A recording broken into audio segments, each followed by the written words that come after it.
Are you a business owner or entrepreneur who's had great success in the business world, and now you want to launch a speaking career to share your message with the world? If that's you, then listen up. 25-year speaking industry veteran Brett Ridgway has released his latest special report, 3 key things entrepreneurs must master to build a profitable speaking business. To pick up your copy, go to brettridgway.com/freebie. Welcome to the Spotlight on Speaking show with Brett Ridgway, where you'll learn the keys to building a profitable speaking business from speaking industry pros. Each week, we interview a great guest who will share his or her speaking journey, identify what their keys to success have been, and highlight some critical mistakes they've made along the way that you'll want to avoid. Be sure to visit our website at spotlightonspeaking.com. And while you're there, subscribe to us via your favorite network. Now, sit back, tune in, and get ready to meet this week's guest. Hello again, everyone. Welcome to another episode of the Spotlight on Speaking show. I'm your host, Brett Ridgway, and I'm excited to have as my guest today, Conor Cunneen. Cunneen. I mean, you told me, and I still fucked it up. But that's okay. That's okay. If that's the only goof we have here, it won't be a problem. But Cunneen actually, Brett, is the Irish word for rabbit.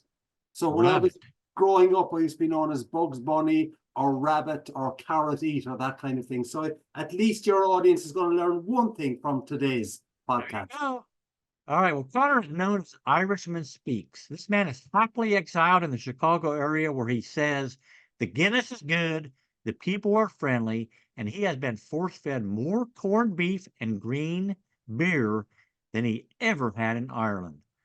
Conor is a keynote speaker, an award-winning humorist, and the author of multiple books, including 2 books on Mark Twain. His mission is to improve people, performance, and productivity with a smile. As an Irish immigrant, he is a very proud recipient of the President's Gold Medal for Volunteer Service for the work he does with the unemployed.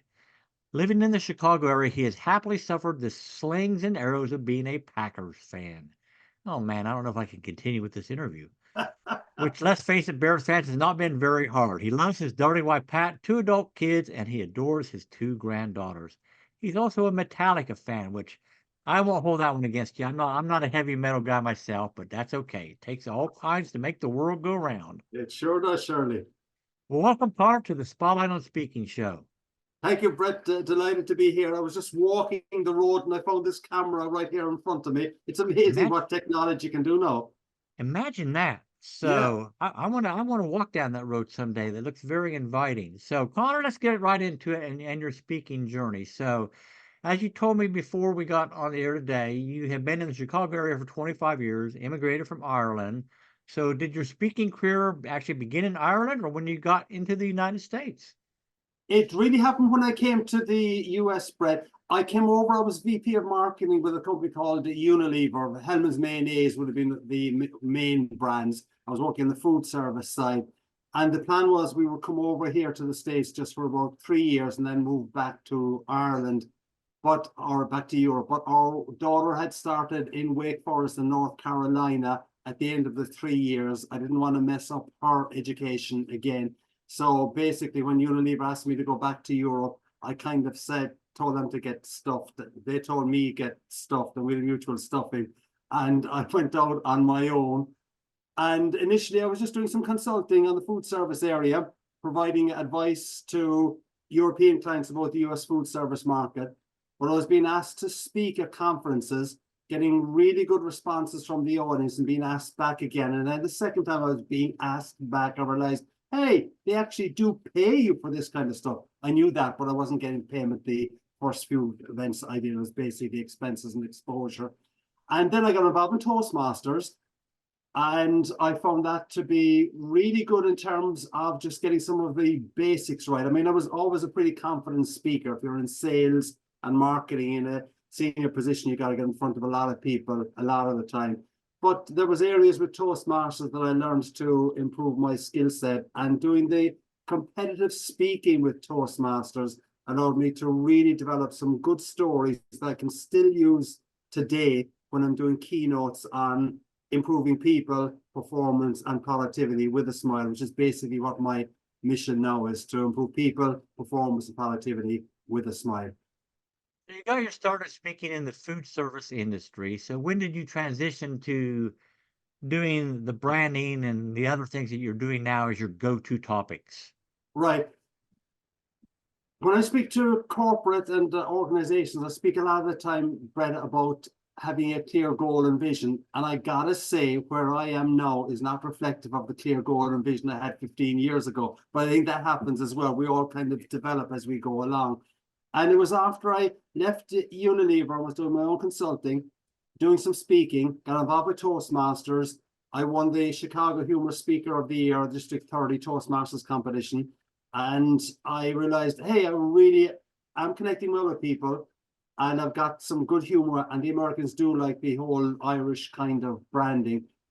And the other thing that really gave me strong motivation, that helped me to realize I had good messages, was because I left Unilever, I was involved with an outplacement organization where they were kind of giving you advice as to what to do with the next stage in your life.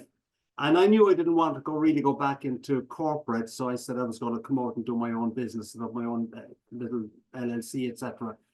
And I did say to the outplacement company at one stage, when I saw how difficult some people were finding the job search process, that I'd happily do a lunch and learn on one of the days. I did that lunch and learn. It went so well, they asked me to do it 2 weeks later, and 2 weeks after that. I then got involved in speaking a lot to job seekers, and I still do that to this day. It's not an income stream. It's the reason why I got the President's Gold Medal for volunteer service, because I spent a lot of time working with job seekers. But I realized that the content I had was good. I had an ability to connect with people who were in pain. And as a result of that, that gave me the motivation and the inspiration as well to keep on going, and then bring some of my marketing and sales messages and productivity messages to the corporate and to the healthcare environment as well. So you've done keynote speaking, obviously, both paid and unpaid. Have you ever dabbled in the platform selling world, or just used the speaking as a business building tool for your coaching or consulting services? I have not really dabbled in selling from the platform. That's a skill set that I don't really have, to be honest with you. And also with the markets that I speak to a lot of the time, healthcare, oncology, cancer, those kind of groups, they don't really allow that. And when you're speaking to corporate organizations, they're not very happy with that. And associations also. So you need to have a certain product and a certain audience, a certain target market to be able to do that. But I tell you what, Brett, the people who are good at it, they make buckets of money. There's no doubt about that. So in the platform selling world, Conor, obviously success is measured in dollars and cents. As a keynote speaker, how do you measure whether your talk has been successful or not?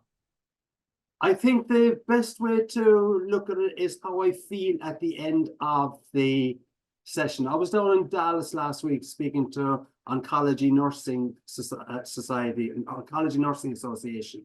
And I speak to that group because I've actually had 2 bouts of cancer myself over the years. So I can speak kind of from the heart, from experience, and also appreciation for my audience. And I do drop a lot of humor into it. And that session was just an absolute blast. I was laughing like crazy. They were laughing like crazy. And I came off that stage and I felt as if I had been on drugs or something like that. Not that I would ever be on drugs, Brett, I want you to know, on all of your listeners. But it was just an incredible experience. Now, then the nurses are a wonderful audience to speak to. They really are. But then you go to, let's say, a group of accountants or engineers, and I'm speaking about improving their people, their performance, and their productivity. And initially, they kind of do follow the stereotype of, all right, come on, Irish guy, show us, kind of thing. But after a while, though, what I really do believe is, whether you're working at the DMV, the IRS, or whether you're an accountant, or whether you're a nurse, everyone has exactly the same emotions and the same kind of feelings and experiences. The culture in an organization can determine how you actually react to some of those at times. But when I speak to corporate on a reasonably serious topic, but I always leave humor in there, on marketing or productivity or leadership, etc., I will know from the audience reaction whether it's going well. I also look at the evaluations afterwards and the testimonials, and they're another way of making it happen. I've been really, I won't say I've been lucky because I work hard on my craft, but I have never really bombed at any event. Some of them haven't been as good as others, but I have never kind of come off the stage and said, oh my God almighty, they'll never talk to me again. That hasn't happened, thankfully. All right, so you use humor obviously in your talks to a significant effect. So a lot of people say, Connor, that you got to be very careful with the humor. So what words of caution would you have for a new speaker who wants to include humor in their talk, but they're not maybe naturally a humorous person or whatever? How do they approach it? Right. Well, a guy who was interviewing me on a podcast just said a couple of seconds ago, you got to be very careful of how you use humor, and you do. So what you were alluding to there, Brent, is that if you think anything is going to offend someone, it probably is going to offend someone. So be very, very careful about the material that you use. And I got to say that as an Irish guy, where the Irish humor is sometimes more profane, we are kind of use sarcasm a lot, but in a kind of a loving way. That's some of that material and that kind of style of speaking doesn't work necessarily when you're speaking to an audience. So I've got to be careful on that. But basically what I try to do is I try to find the pain points for an organization, talk to the event planner, talk to the person who's brought me in, what are the challenges and the issues that your audience have got right now, and see if there's some way I can address that, give them good advice in it, but also do it with a little bit of humor. All right, so to a new speaker into the industry, what has worked best for you to find speaking gigs? How do people find you? What marketing tools have been most effective for you that you would highly encourage someone else to put into place? Okay, I will give you a specific example, and your listeners and viewers can do this. If they Google, one of my key target markets is oncology, cancer, nursing, etc., because of my experiences. If they Google humorous, motivational speaker, oncology, those 4 words, humorous, motivational speaker, oncology, I would bet my bottom dollar, or your bottom dollar, that I will pop up once or twice on that home page. And the reason why I pop up once or twice on that home page is that I work a lot on SEO, search engine optimization. So when people are looking for someone with my skill set, but they don't know the Irish guys out there, I will pop up as a possible solution for them. So one of the things that is important for a speaker is that they have good website and good SEO associated with that or with their online material. I think that is really important for speakers. And if you haven't got that, you're not going to get found. And prior to that, if I can walk backwards a little bit, Brett, that means that you've got to know what it is that the person down in Arkansas is going to be keying in when they're looking for someone with your skill set. So if we just stick with that oncology one for a second, people sometimes say to me, who's going to be looking for a humorous, motivational speaker, cancer? And actually, all of the nurses who are involved in oncology are. These survivors, cancer survivors are always looking for that. There's a cancer day every year in June, and then there's cancer events throughout the year in different places, etc. And what they look for is Mary Lou, who might be the PA for the nurse navigator, and said, can you get me a humorous motivational speaker for our event? So what's Mary Lou going to do? She's going to key in humorous motivational speaker, oncology, or inspirational funny speaker, cancer, something like that. And for those kind of things, I pop up a lot. And in the marketing, here's one of the conundrums with the speaking business, Brett. I know a lot of speakers who are very good who are not making a lot of money. I know a lot of speakers who are very good at marketing, but are not very good speakers who are making a lot of money. And marketing is absolutely critical. So the good speaker who's not good at marketing is not going to make a lot of money. The so-so speaker who's adequate but is very good at marketing can make a lot of money. Without a doubt. So as a platform selling speaker, give me maybe your top, let's say 3 or 4 tips for being successful as a platform, as a keynote speaker?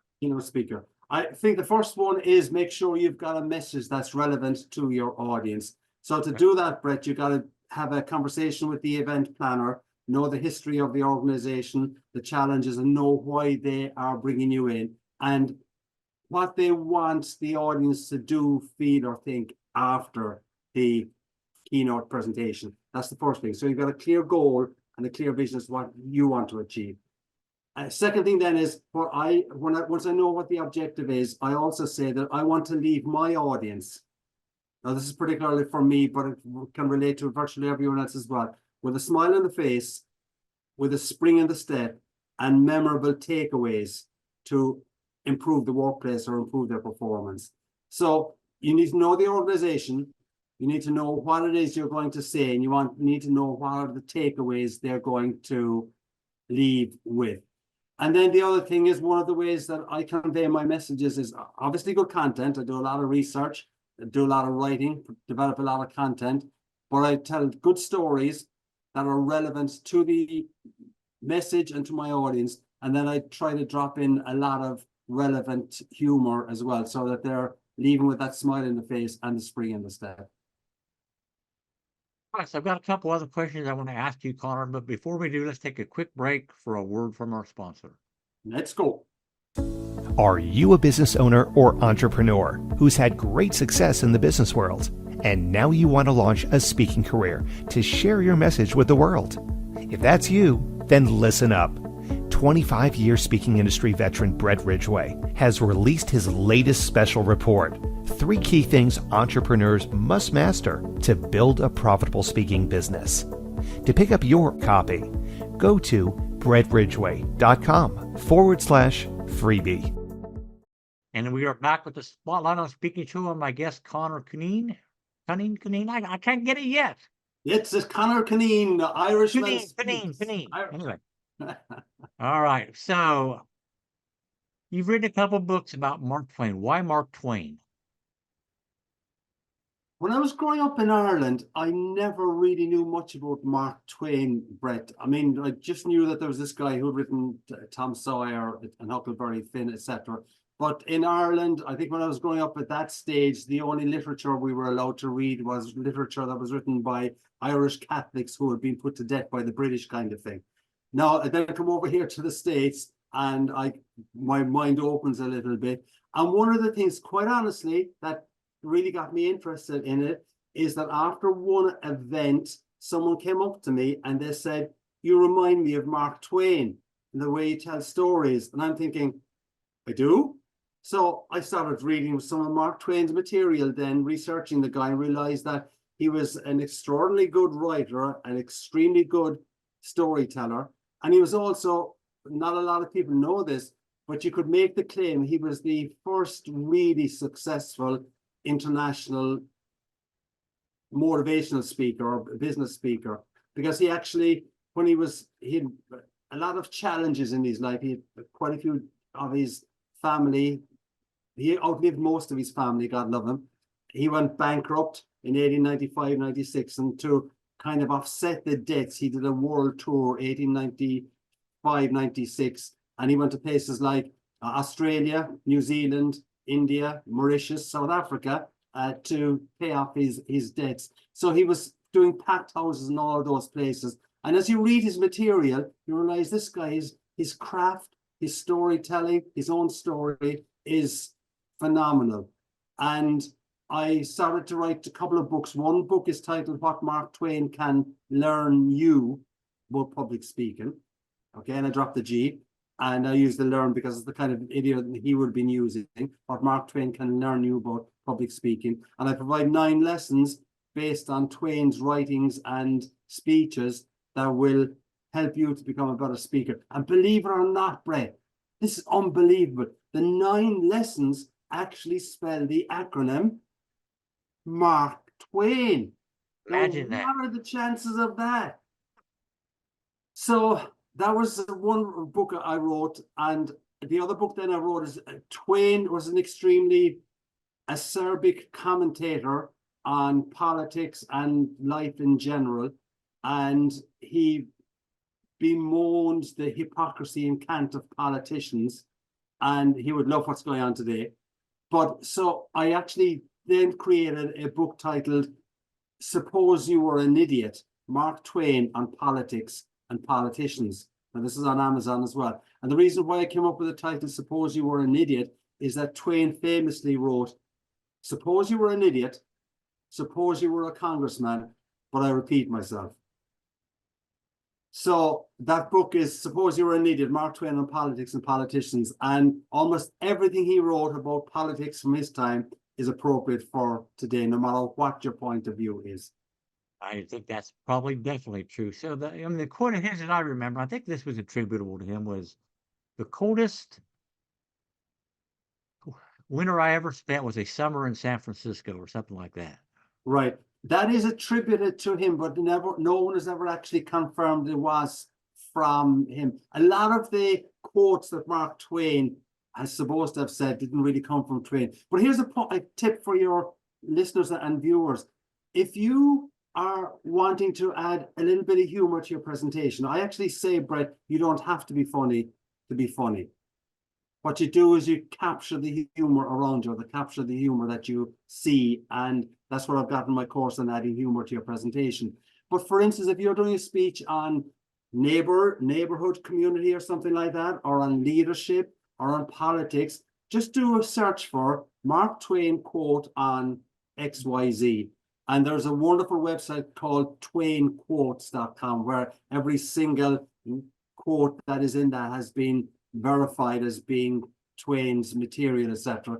But that's a simple little trick that people can do. And as you're doing a presentation on leadership or whatever it is, you can say, well, as Mark Twain said, that the coldest day allegedly said is what you can do to be sure on that one.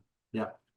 All right. So now it's the bare your soul portion of the program, Connor, and that is share a story, if you would, about some mistake you made during your speaking journey that was embarrassing at the time, but a valuable lesson was learned, and it would be something that you would advise aspiring speakers not to do. Right. Well, I do open mic comedy from time to time, Brett, and this is a format of artistic endeavor that is designed to just deflate you totally.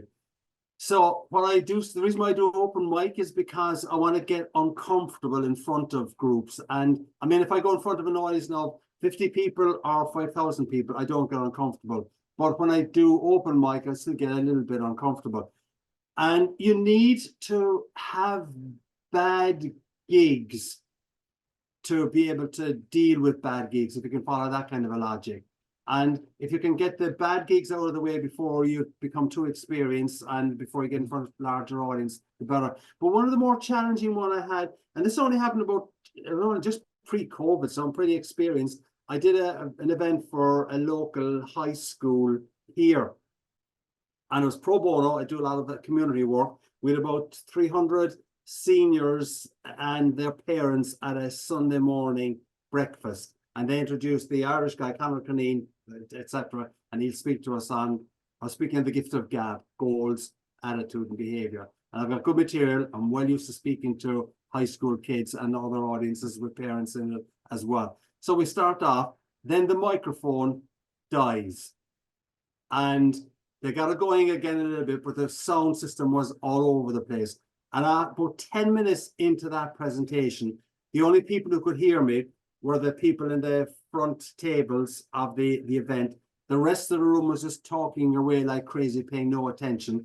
What I did try to do was I got off the stage and walked around to a few of the tables, and I was still talking about how you can have the right attitude when you need to have the right attitude. And I was thinking about that because I was in such a I was just so annoyed the way the room was reacting that I was kind of thinking, am I going to keep going with this? But you got to keep going with it. But it was actually really, you need to suffer a little bit, I think, in your craft, no matter what you're doing, to get better.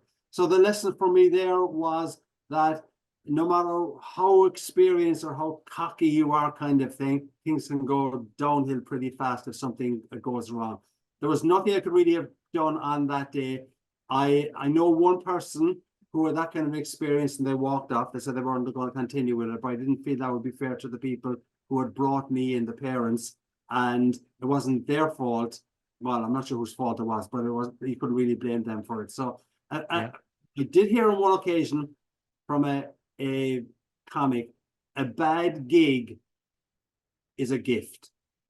So for anyone who's out here and who feels that they've bombed in the last few days, it's easy to say it's the best thing that happened to you, but it's not a bad thing if it's not going to impact dramatically on your career or on your revenue enhancement, etc. So treat it as a gift and figure out what could I have learned from it, or what could I do differently that would help me to become an even better speaker, communicator, and connecting with people. All right, very good. So, Conor, I want to give you a couple minutes now to share with people a little bit more about what it is that you do and how they can get involved in your world if they so choose. Okay, well, I do a lot of my work from this website here and from this background. I actually tell people, and this is the way I often introduce myself, Brett, is hi, this is Conor Cunneen, Irishman Speaks here. What? Oh, it's this side, sorry, Irishman Speaks here, okay? So what I do is I speak to improve people, performance, and productivity with a smile. And as I indicated previously, I want people to be leaving with a smile in the face, with a spring in the step, and memorable takeaways. And that applies whether you're talking to cancer survivors, whether you're talking to engineers, whether you're talking to financial advisors. Try and leave everyone with a smile in the face and a spring in the step. And I do that through good storytelling, good humor, and also understanding what the pain and the challenges of the people are, or the audience is that I am speaking to. It's a wonderful, satisfying career. Now, there's ups and downs. When COVID happened, I think I had something like 17 phone calls the week COVID really broke, saying, Conor, bye-bye. And it took a long time to come back from that. And in 2009-10, boy, I was on, thankfully I had some kind of reserves, etc. But if I didn't have reserves, I was going to be in deep trouble as well. So it's a wonderful, wonderful profession. But you got to be able to make sure that you can manage that business as well. So it's IrishmanSpeaks.com, correct? The website is IrishmanSpeaks, all one word. The Twitter handle, or X as we call it now, Facebook, LinkedIn, Instagram, which I'm using quite a bit now to get that message out as well, like we were talking previously, and YouTube to get the message out, because marketing is important. And the brand is Irishman Speaks. All right, well, very good. So Conor and I were talking before the show, and he actually has a gift for you, which is 50 free humorous quotes and flubs you can use in any presentation. And you'll find down in the show notes below the URL for that particular guide, or what do you call it, a guide or a... It's basically a PDF. I've got this program on adding humor to your presentation. So if someone signs up just for the email list on that, then they will get that 53 humorous quotes and flubs that you can use in any presentation. So they range from quotes from John F. Kennedy, Lyndon Johnson, to Mark Twain kind of thing, right across the board. And you can dive in and say, hey, I could use that quote when I'm presenting next week on a serious topic. But one of the ways I can get the message across a little better is by adding a little bit of humor and putting the smile on people's face. All right, well, outstanding. I so appreciate you sharing that. So, Conor, thank you so much for being my guest today on the Spotlight on Speaking show. I wish you the greatest success as you continue your speaking journey. And to all my listeners out there, thank you for joining me today. And as always, I wish you the greatest success in all that you do. And may this year be your greatest year yet. Take care, everybody. Bye-bye. Take care. Stay well. Thanks, Brent. This has been the Spotlight on Speaking show with Brett Ridgway. Be sure to join us every week as we interview speaking industry pros and have them share their best tips for building a profitable speaking business. Until next week, thank you for tuning in, and remember to visit our website at spotlightonspeaking.com so you can enjoy even more great episodes like this one. While you're here, be sure to subscribe via your favorite network. We look forward to seeing you next time on the Spotlight on Speaking show. Until then, Our sincere best wishes to you for the greatest of success as you work to build your own profitable speaking business.